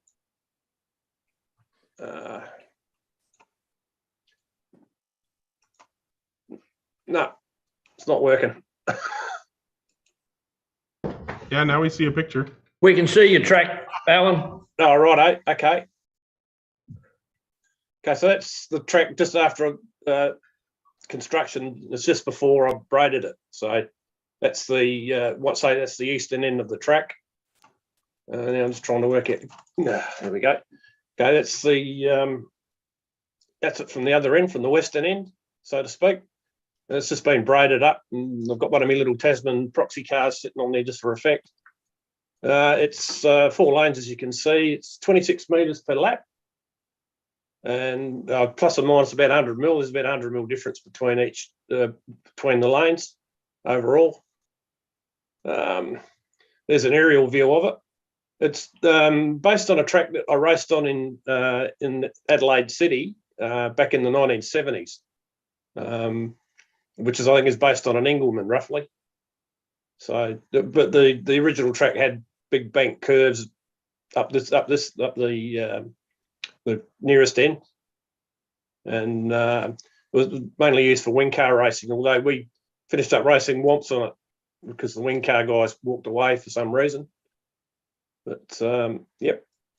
Oh, now move into some club corner, if you like. A couple of weeks back, we ran our point score series. There's the results for what's that, small classic touring car. So these are basically touring cars under 56 millimeters wide. So as you can see, that young Andrew there, he did quite well. He's our young fella. He's in his 20s. We keep reminding him he's got 40 years of reactions that we've all used up. That's why he keeps winning. And then Jason, who was a fellow racer at the original track I raced at, which this one's based on, he came back about 2 years ago, and he's come back from the bottom of the field when he started, and he's placing quite regularly on the podium. There's the podium shot. So young Andrew was running a Ninko, I think it's a ScaleRacing Sierra with a 3D chassis under it. There's Jason's Tirana A9X hatchback, Holden. That's a scratch-built chassis he's got under that. These all run either the SRP 16K S-Can or the 18,000 FF motor. And there's my A9X Tirana, which runs a shapeways chassis under it with a 18K slimline motor in it. Then we went to Group C, and one of the other guys, Jeff, he won that one. He's got this Nissan that's ballistic. It weighs a ton because he runs a lot of lead weight in his cars. We don't have any restriction on ballast here. And the thing absolutely flies. So he dominated the Group C race. From Norm, who's one of my regular guys, who's slowly coming up through the field. He started up the back and he's working his way forward. Then young Andrew took the final spot. Yep, so there's the podium for the Group C. So you can see 2 Nissans and a Toyota, of all things. Andrew runs a Toyota 88C. Then slot at DTM, we run them basically standard with a with a free guide and free tyre choice. A lot of them run BRM E22s, which is a tyre that's no longer available, I believe, but we've still got a bit of a supply of them here in Adelaide. Young Andrew dominated that one again. He won that by 2 laps from Jeff. And then me in third. And there's the cars. So we ran Andrew ran a Mercedes, or Berlin Taxi as we call it. And then the 2 Calibras in the second and third places. That's about it, I think, at the moment. So I'll get out your way. Somehow I'll work out how to do that now. I'll stop the screen share. Yeah, that's it for me, I guess. No. Thanks for listening. And I'll hand back to Greg, I guess. There we go. Okay. Yeah, you stopped the images, but not your screen share. So we were looking at your. Oh, you're looking at a blank screen. Okay, mate. Okay. I took care of it. All right. I must try harder. I think Big Den's going to give you some talking to. What's up, Big Den? I will just clear my throat. You know, it must be a down under thing. When Alan mentioned racing the Womps in the Adelaide City track, I remember he's in his profile on our local forum describes himself as the 7th runner-up in the 1978 South Australian Womp Championship. So, does that mean you ran 8th? Yes. Okay. Now, I just had a couple of other comments that sort of came out of the Nationals. Firstly, before that, Greg, when your dog started squeezing its little toy there, for a minute I thought it was one of my poorly prepared cars running around the track or something like that. No, needs a bit of oil. So I was just wondering, for those of you who raced at the Nationals, with all the announcements and things going on, was that any distraction to you when you were driving? Or didn't you hear it? Not from, no, the pretty much the only announcements the drivers could hear was between heats when they were announcing, who's up for the heat and stuff. During the racing, we couldn't hear Jim or Travis or whoever walking around with a microphone, sticking it in people's faces. I guess if you're on black, which is right near race control, you might be able to hear him, the guy who was doing the kind of play-by-play stuff. Yeah, no, it wasn't distracting, I wouldn't say. It's probably more pronounced as viewers, because we were getting the direct feed from the commentary. And that mic only went out on the broadcast unless, like you said, unless you were just right next to the person, you could physically hear the person talking. That mic only went to the broadcast. Yeah, fair enough, Jim. Yeah. The other thing too is I've noticed with your second interview, or one of your interviews with Rick and Ian, that you talked about you flopping. I just thought you did a great job to stay up all for 11 or 12 hours and do do your racing and doing your commentary and your interviews and things like that. And, yeah, I would have been back for 3 or 4 naps in that time, you know. So yeah, Well, hats for me, hats off to you. For me, the commentary filled the downtime because there's a, you know, I got there on Sunday. I think it started at 8 o'clock and I didn't race till like 2. Yeah. Yeah. Okay. Well, it might have worked to your advantage then. You know, as you said, it cut out the waiting and the trepidation and stuff. When I was on the mic, Travis wasn't, so I kept Travis off the mic. Yeah. Okay. And the last comment I'd like to make is, you know, with your YouTube videos in general, I like the no nonsense approach. You know, it's just a simple introduction to let people know what's coming on. You don't feel like you've accidentally tuned into the opening sequence from a Doctor Who episode or something like that with the bells and whistles. So keep up the good work there, Jim. And you don't need to be told that we love you. Thank you. I was really, those 2 interviews, well, it was 1 interview, but I split it in 2 parts with Rick and Ian. And I got out of them exactly what I was looking for. I wanted them to talk about their thoughts throughout, 2 weeks before, during qualifying. And I made that statement, like after the first heat, Ian was in black, Rick was in white. I thought the race was over. Honestly, yeah. I did. If it just played out, no mistakes, just normal, and turned out to be, I was right, because he was about 3 laps down after the first heat. And at the end of the race, he was 1 lap down. He needed to be 1 lap closer at the first heat. Yeah. So no, thanks again, Jim. And it's I always look forward to your stuff. Even if it's the historic racing and stuff like that, that's great. Well, it does say NorCal slot car and vintage racing, so I got to throw that in every once in a while. Yeah, okay, mate, good. But it's kind of odd that the 2 biggest events I go to, the biggest slot car race and the biggest vintage race, are back to back. And Maurizio was there too. He came up to Monterey for. I didn't run into him, but I know he was there on Thursday or Friday. Okay, good on you, Jim. Yep, good stuff. And Gaza, what do you got your hand up for? I might as well cash in there. Just something I had quickly that I did a little while ago. Out of these things here, little 3D printed Volkswagen fun cars that I printed out. They're roughly, they're over 30 second. They're closer to 24 scale. You shared your folder instead of the picture. I've got the picture. Okay. Up there.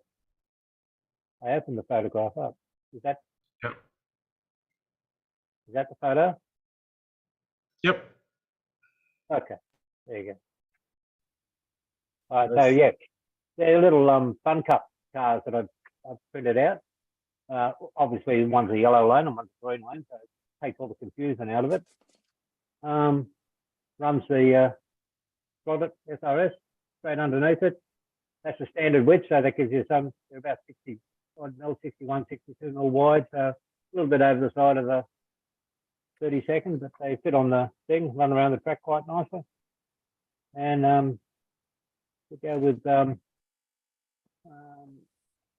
one before there, just a little bit of watering going on the track there for some of the guys there. So one of the ones you can print out at the moment. So, yeah. It's either that or Tits, one of the 2, so I didn't know that. Is Jeremy still there? Yeah, I think so. Yeah, he's there. Yeah, I'm still here. I'm here. Okay.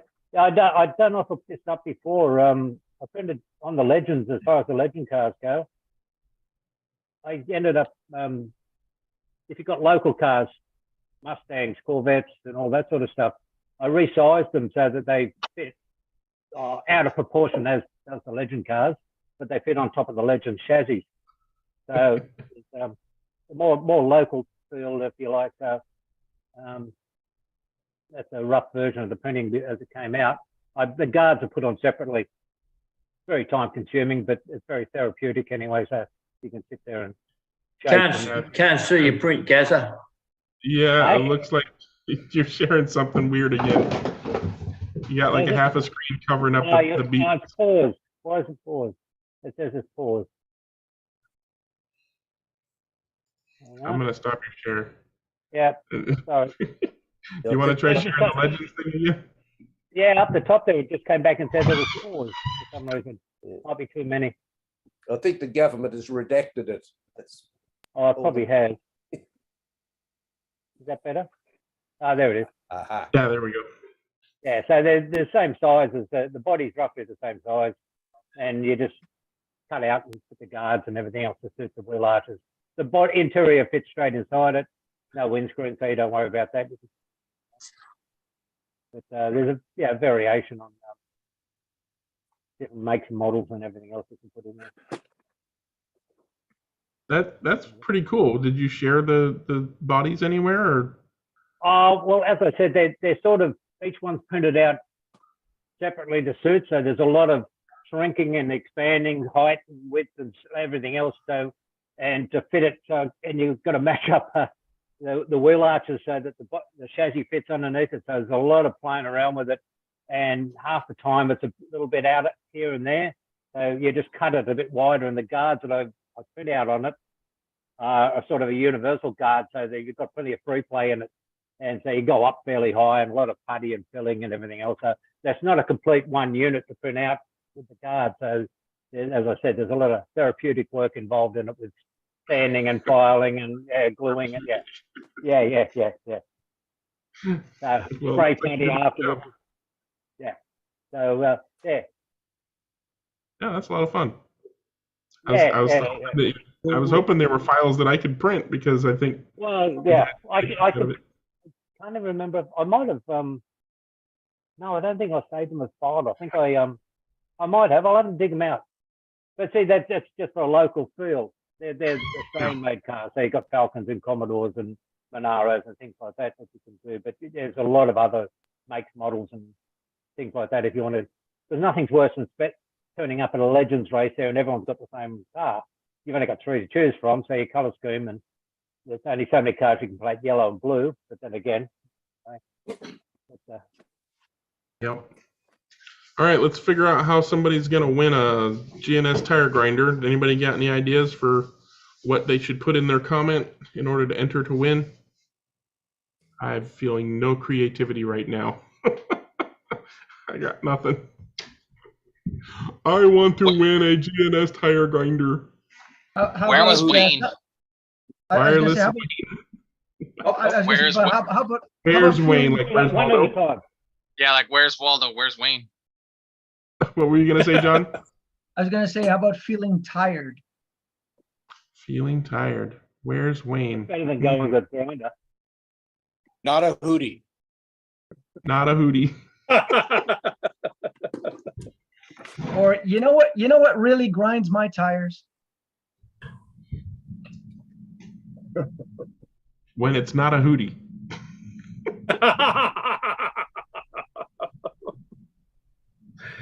I like not a hootie. I like How about this? How about hootie can go blow fish? How about that? Yeah, that's too obscure. Yeah. Okay. No, I like not a hootie. So work not a hootie or huddy, H-U-D-Y, which is of course a reference to that tire grinding machine. Work that into your comment, and I know you'll be entered to win G&S tire grinder. Be nice. If you've already got a tire machine of some sort, you really don't need a G&S tire grinder. But if you only have a metal wheel machine and you got some whole axles you want to work on, that's fine. But if you've already got a tire razor, RMS, MSR, RSM, whatever, you're fine. You don't need one of these. So if you don't have a tire grinder of any kind, of course, absolutely enter to win. Again, include not a hootie, not necessarily in that order, but those 3 words need to appear in your comment. Have fun with it. And then we'll draw the winner next week, and then I'll ship them. And again, you get to choose. You don't have to put it in your comment, but you get the choice between an assembled machine or assemble it yourself. I like assembling kits. You get everything you need for the assembly. So yeah, if you want to assemble it, you can get the kit instead. Probably make shipping a little bit easier because it'll be a smaller package. though it's usually weight anyways, so never mind. Anywho, we've got 15 minutes to waste. Yeah, what you guys want to talk about?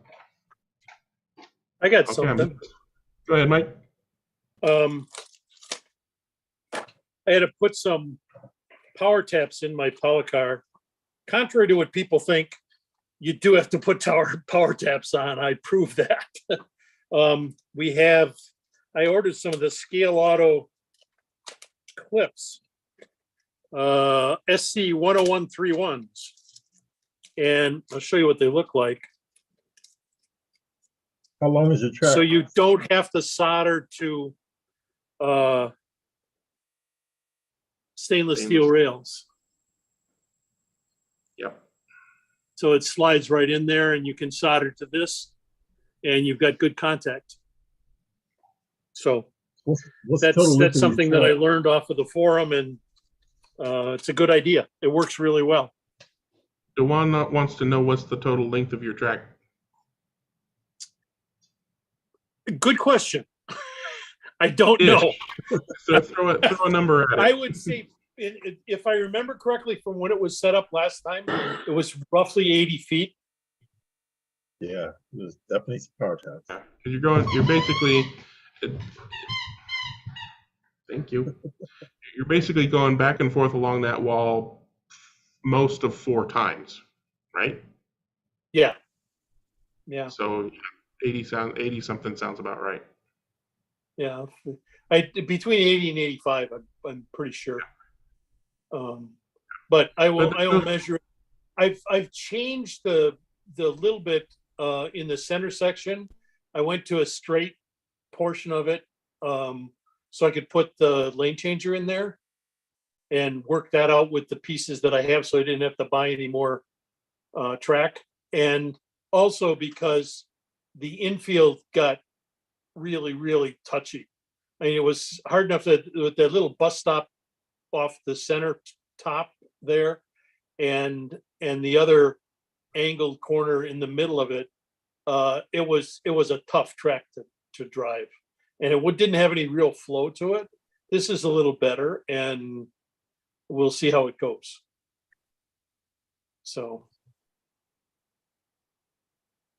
I forgot to clarify this. People are putting in comments in the live chat. Those aren't going to appear. I'm not going to get any indication of those comments. So wait until we're done being live. Wait until the live chat disappears and go put an actual comment onto the video. That will be the long-lasting comment that will serve as your entry for the contest.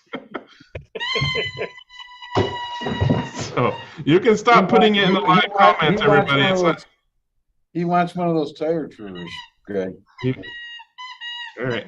So yeah, sorry I couldn't hear that clearly. I'm gonna have to mute myself, but stop putting it in the live comments. Wait till the video is over and put it in the actual video comments below. And if you're watching this on a forum or whatever, go to the YouTube video to put it in. All right, I'm gonna mute. You guys talk.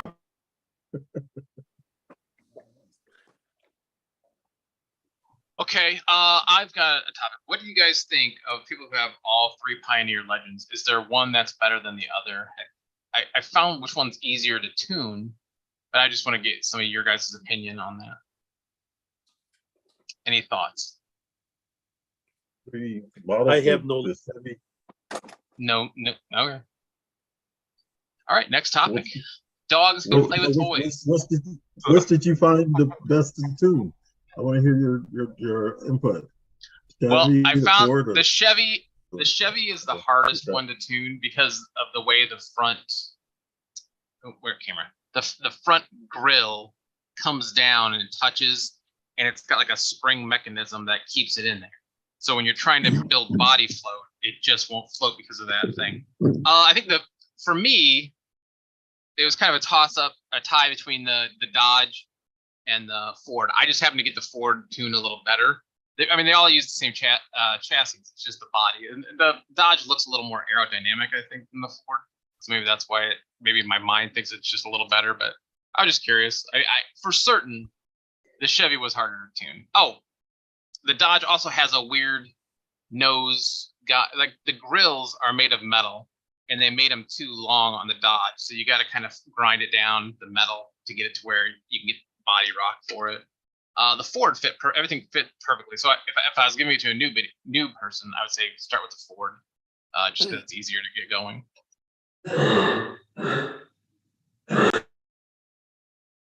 Okay. If it ain't dog toys, it's somebody. All right, Jim, go ahead. They all run exactly the same chassis, don't they, Jeremy? Yeah, they all run the same chassis. It's just getting how much body float you can get out of them. Yeah. I don't For know. me, if that's the only saw difference. this, What's that? Go ahead. Go ahead. No, Jim. I thought you said something. Okay. I don't know if anybody saw this or not, but there's a friend of mine who seems to be in the know about stuff on Facebook, and he claims that Regal Slot's coming out with a 510. I bet everybody's coming out with a 510 right like now. So if they do, it'll be interesting. He claims it'll be out before the end of the year. He usually knows. So just thought I'd throw that out. It was on Home Racing World, and it wasn't Harry, but it's one of the guys, but we'll see what happens. We've been waiting years for a 510 in this scale, and it's going to happen. So it's like, remember back in the 90s, there was like a Dragon movie, and all of a sudden there's like 3 Dragon movies out, and you're like, where are these Dragon movies coming from? I think that's what's going to happen here. It's just like a weird coincidence where all these people now we're going to have like 6 510s from different companies all of a sudden, and it's just going to be one of those weird things. By the way, at Monterey last week, Pete Brock was there. And a friend of mine that knows him talked to him because he was the judge at the Concourse de Lemons. And he said he was just thrilled with the Datsun 510 from Slotted. Nice. They had an original Pontiac Aztec with the camper there. Oh, that Pontiac Aztec. How come nobody's making that as a slot car? Oh, I'm just kidding. Really? I remember reading about that thing. Like there was like 6 design teams that went into working on it, and they all teamed up to make it, and nobody knew what the other one was working on. So it looks like a kid's drawing. Yeah, it's horrible. Oh, a camel is a horse made by a committee. Yeah. As is the Aztec. Yeah. See you, Phil. Bye, guys. But they just use the rear portion of the horse. See you, Phil.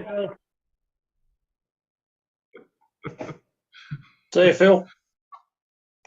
All right, looks like we're winding down. Does anybody else have anything they want to get in before I hit the stop? One interesting thing, Greg, you were talking about TPU earlier, and I just got some tests of, it's not TPU, it's flexible PLA. Have you tried that? I have not. I've heard of it. I didn't even know about it. I just got a test roll sent to me. I tried it out, and it's a little stiffer than TPU, but it prints much easier. I mean, you can do it at 225 is what I was printing it at, and like when you pull a string of it off, it's almost like a rubber band. It's like really stretchy. Yeah, there's different grades of TPU. Like Ninja Flex is known to be super floppy and stretchy.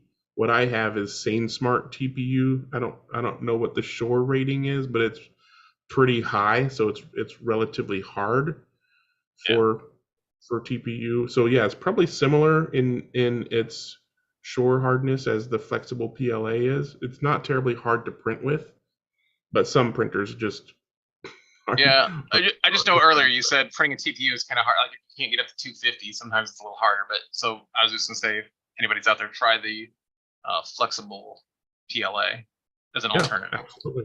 Yeah, for sure. That's great suggestion.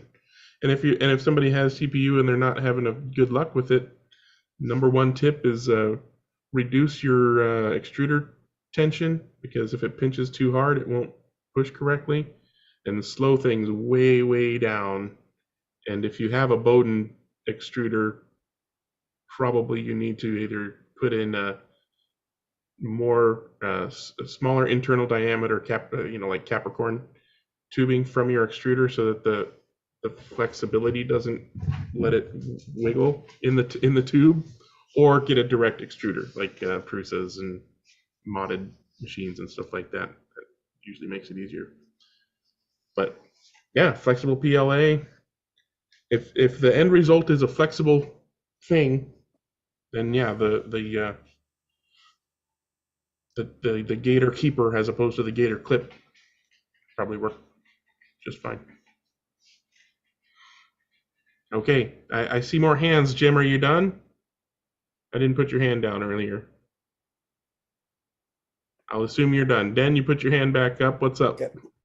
Look, I just wondering, Gazza was talking about the little Legends bodies that he was molding. I just whether you guys were aware of the history of them in Australia, where there was a class called Legends, which were made on a virtually run a motorcycle. Where's the Yamaha 1100 yeah, motor that's or right. something. Yeah. That's what they run on here. So that's the wrong share screen. I wonder if you guys are running the same Legends cars. Like they're like $20,000. You can buy one here, be racing. Yeah. Well, these ones go back years ago. Mm-hmm. Talking about that. Yeah. Yeah. So you got up there. I just got the spec for the Yamaha twin engine. Yeah. So yeah, I think we've got the screen share going here. So originally they were called Aussie Legends, and the early model Holden bodies from the late 40s and early 50s, what we would call the FX and FJ bodies. But sort of over the years it's progressed a bit. So I just there's a shot of these are mainly look like scaled down V8 supercars. Yep. And those are cute. There's one of the old FJ Holdens, and then there's this looks to be a Ford Falcon with a Ridgy Didge Legend in the back. So yeah, just thought I'd throw those in. They look like toy cars. They do. They do. But if you want to race, I've heard that's the best way to start. Like if you're just a guy who wants to have a little race car and actually get out there and do something. Yeah. And then they even have like a big boy option for me. Like it's like a larger seat that goes farther back. Oh, thank you. Well, there is one big boy option out at the moment. There's a guy, and I think he's in South Australia, building them, and they're sort of a scaled down replica of the 1-to-1 cars, but they run a Rover V8 in them, full spec, the whole lot, and these things absolutely howl around the track. They've even got a seat in there if you're silly enough to want to sit him in there next to him, go for a bit of a run around. But they run in the upper class Legends class, if you like, and they're an exact replica of the scaled down of the same car. A few dollars to build them, but yeah, he's got I think 3 out at the moment.